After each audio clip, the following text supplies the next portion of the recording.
Hello YouTube. This is the what's this called? Damn it. Yeah, this is the Fox Project. Sorry, I actually forgot my own YouTube name. So we're back with our HTML here. We didn't do anything. Yeah, so this is really boring. Alright, so we are gonna be getting into a little bit more of content-based stuff. So let's make sure that we're gonna delete a lot of this stuff. Alright, so let's delete that. Hold on. I want to actually add something. Customize. Nope. Options. General. No. Text editor. General. Text editor. Line numbers. Yeah. Alright, so we got our stuff here. Let's add the font face equals why do we have that? Alright, Arial. Now let's make our background BG color equals black. Now let's make our color. This is really just setting the color to white. Test. So see, this is what this says is it's going to change the background color and to black. See, we have our test right over here. Let's go to colorpicker.com. You can get the HTML, not HTML, hexadecimal color code. So let's get a nice kind of a darkish gray. That's good. Now to add a color with hexadecimal, you need to add the pound sign, I think. I don't know. Let's try to get rid of that. Hopefully I'm right. Oh, never mind, I'm not right. You can, I'm just gonna add it. It kind of helps, I guess. Time to get in my ad. Oh, no. Okay. So basically what we said was we're gonna set the background color to gray or whatever color you want. Font face, so we're gonna make the font Arial. Color, so the color of the text that will be displayed will be white. Let's do center.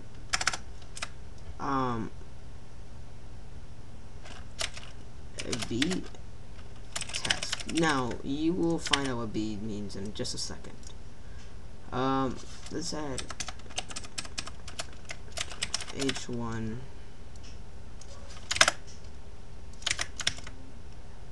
Here we go. Test. See, it's in good, nice, large, bold letters.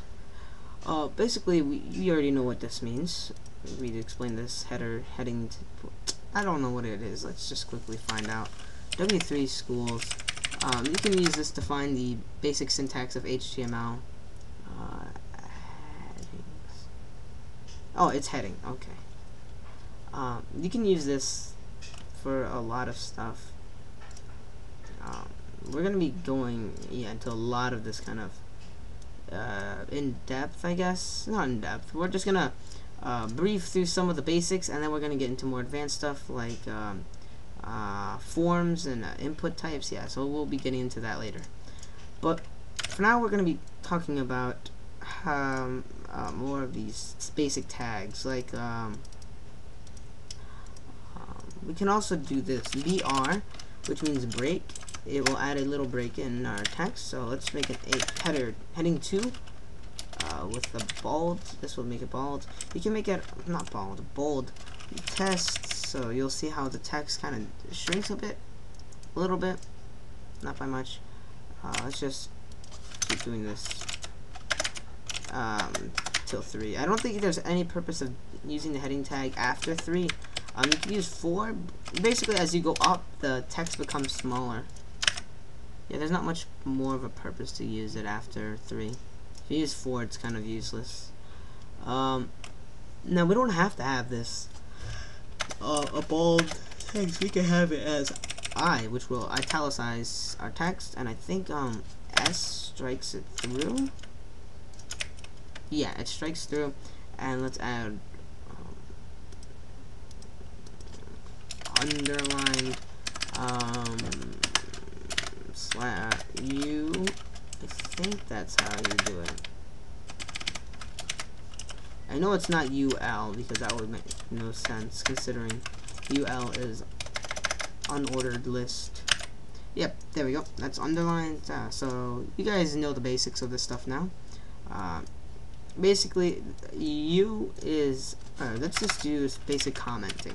How you comment is you add the exclamation mark in the beginning, so there's no words. And you might be wondering, well, why is that the case? And so is this basically a comment? No, that's because that has a syntax, or like it's calling something, or it's referencing to something, I guess you could say. Then when you add these hyphens, it makes it tells the CSS that it's basically a comment. So whoops, no.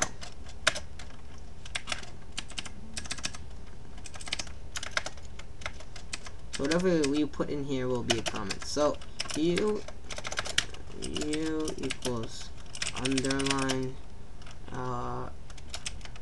S equals strike, B equals bold, I equals italics. So that's our basic. We can put this comment up here where it makes more sense. Yeah, so that's really all you need to know for that. There's another function, or not function, I guess, yeah, there's another tag that's useful, the paragraph tag. You just do the P, yeah, P, and again, you have to end this with the slash because you're ending the tag. So within here we can type in the quick brown fox jumps over the lazy dog. It kind of styles it, so not much, but it does help. So watch. You have a lot of that. We have like a paragraph, I guess. It doesn't change much, but I think when you get into more styling, it's good also. It's also just good practice because it lets you know that I use it more to make sure that I know that it's a paragraph, not just to style it. It styles a little bit, I think. I'm not exactly sure, but yeah, so that's the last thing. We can let's see, what else can we do? Let's make a list. We can make a list by doing li. Whoops. Oh wait, no, that's for later. We're gonna do images now. Yeah, that's a good idea. Let's find an image. Let's find space. I know I'm gonna be using a copyrighted image. I swear it's gonna be, and I'm gonna get flagged for that. But you know, who cares? Whatever. That looks good. Let's make a new folder. So add a folder.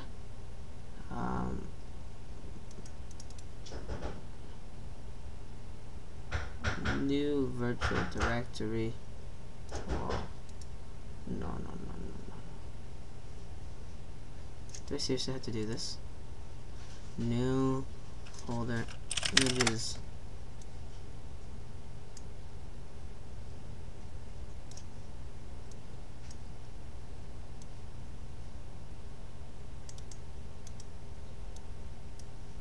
Okay, I guess it doesn't work.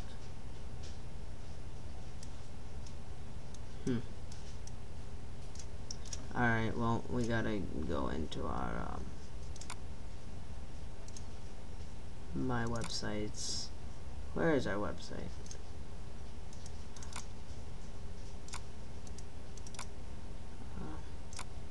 Here we go. Put our images there. Put that image there. We're gonna want to. Alright, it's named image. That's a bad name. Let's just name it space.jpg. Alright. So it's gonna basically say, alright. No, img. IMG. So it's make sure it lets the the whatever you're using, it lets the browser know that it's looking for an image. SRC that stands for source. Images / I think it's backslash actually, but you know, with my luck I'm probably wrong. Images / base.jpg. You don't need to do a backslash. Not a backslash. You don't need to do a slash and the ending tag, because this. Alright, let me quickly tell you. When you see something like this, that means it's a self-closing tag. So the image is already self. You don't need to add like a slash image or anything. It already by the end of this. When you see this, that means it's already closing the moment you type this sign. I know it's kind of confusing, but I think you understand. Now see, perfect. We rendered the image onto our website. That's beautiful. Everyone's you know, super jealous of this website because it's so amazing. It's so detailed, so styled. It makes Color Picker look ugly. You know, this is awesome. I'm joking. This is completely disgusting. Let's see. Yeah, I think I'm gonna end the video now. In the next episode, we'll be talking more about lists and maybe getting into some basic CSS. So have a good day, guys.